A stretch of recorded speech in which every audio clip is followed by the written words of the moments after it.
Okay, here we are, folks. Dr. Shamoy presents short stories from Egos and Assholes, Chapter 1, Part 2. Before we get started here this evening, I'm in the studios with my friend Ashley Hemmings, the 3D animation artist, and one of my favorite little pets. He's a black cat. His name is Little Chamoy Moliere. And little Chamoy likes to show his love and his attention to me by kneading me on a daily basis. But the other day he was kneading me and standing on my tummy and pressing with his pads. And I must have eaten some Italian food a short while before that because I was bilious. And every time little Chamoy pressed on my tummy, I farted.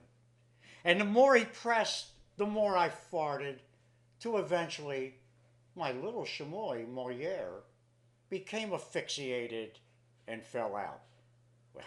I then proceeded to give him CPR, with a straw. And I want you to know every story needs to have a happy ending. He did survive, and now he looks forward to needing me on a daily basis.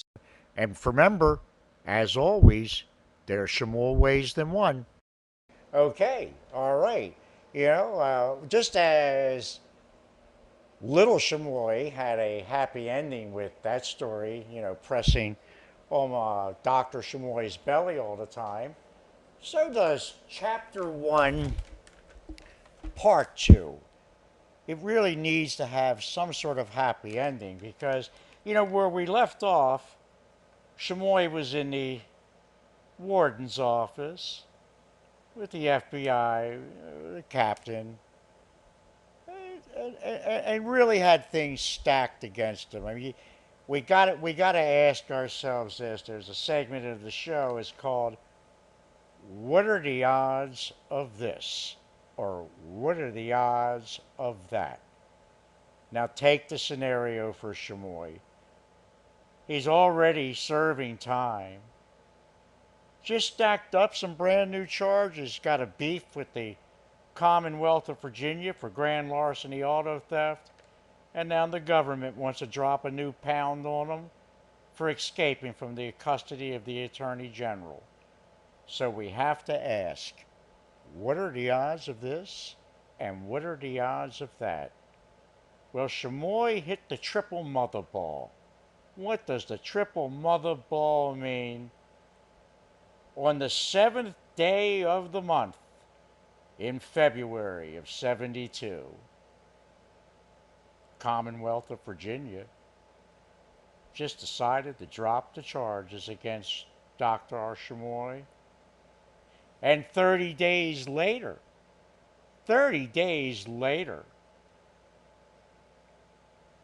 so justifiably so,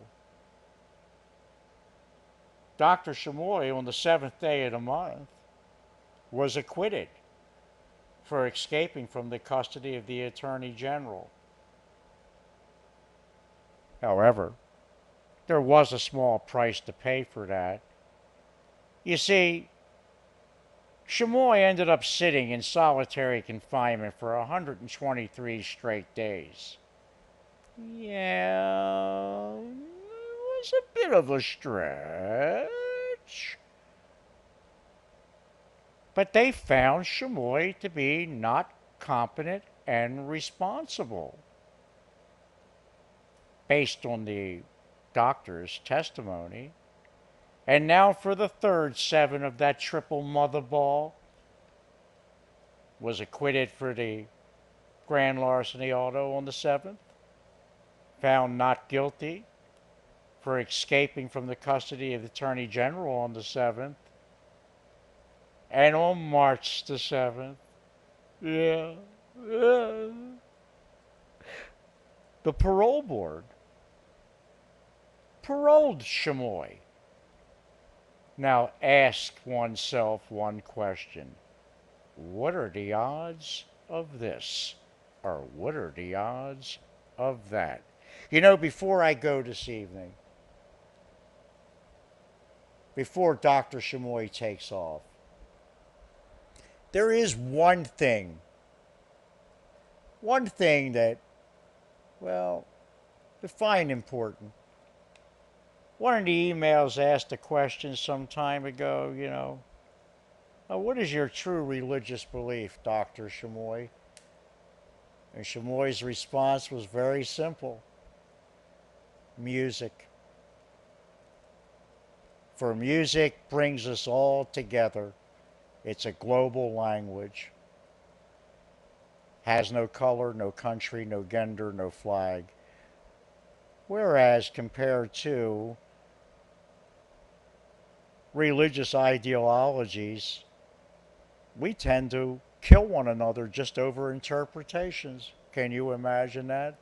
So I hope to meet some more of you in my musical beliefs. Hey, have a chamoyful day.